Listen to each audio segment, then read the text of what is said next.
حرکت دی نن دنیا پاکستان چغې وهي د مهنګایۍ نه هرې ادارې چغې ووالي هرې طبقې چغې ووالي لکونو تنخوادارو چغې ووالي د دې علماو نه تپوس وکړه وایي ستا په مدرسه کې د سینیر مدرس څومره تنخوا ده د 50,000 نه د 6,000 نه زیات نه زیات چې ښه جامعه د 10,000 نه د دې زیاته تنخوا نشته او الحمدلله کپړې به زما ستانه پاکي خوراک به زما ستانه ښي رهن سهن به زما ستانه ښي څنګه چې سرکار د خپل نوکر خیال ساتي څنګه چې سرکار د خپل نوکر د هرې خبرې خیال ساتي دغه شان دا د الله په دین کې نوکران دي د دې خلکو په دې امت باندې احسان دی په دې ملک احسان دی په ادارو باندې احسان دی زما د 2022 د وفاق المدارس العربیه رزلټ راواخله اوسنی رزلټ راواخله 98,000 حافظان په یو کال کې دې مدرسو ورکړه دې ملک لا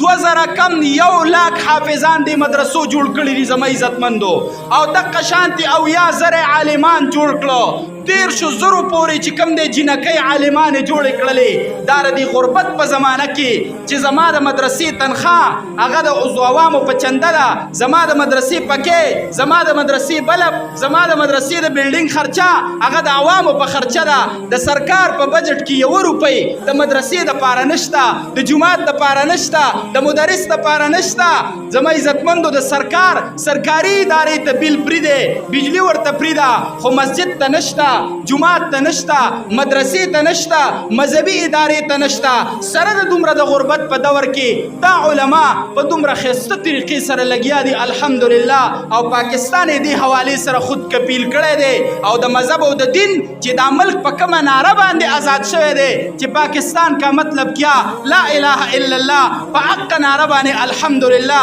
زبردستی طریقې سره دا علما لګیا دي کلم که الله ورځ راوسته او په دې ملک باندې د اسلام جنډه پورته شوله او الله به راولي که خیري دا ورځ کلم که دا ورځ الله راوسته موږ او تاسو ته د الله په سترګو باندې وښیي او په دې ملک باندې د اسلام او د دین جنډه پورته شوه بیا به په عدالت کې علما ناستي بیا به د صدر په کرسۍ معلم ناستي بیا به د وزیر اعظم په کرسۍ معلم ناستي او زموږ او ستاسو ټولې فیصلې هغه به د قرآن او د حدیث مطابق کیږي الہ العالمین دی موږ او تاسو ته په دغه خبرو باندې د عمل کولو توفیق راکړي دا جامعه د الله سره د ټولو جامعه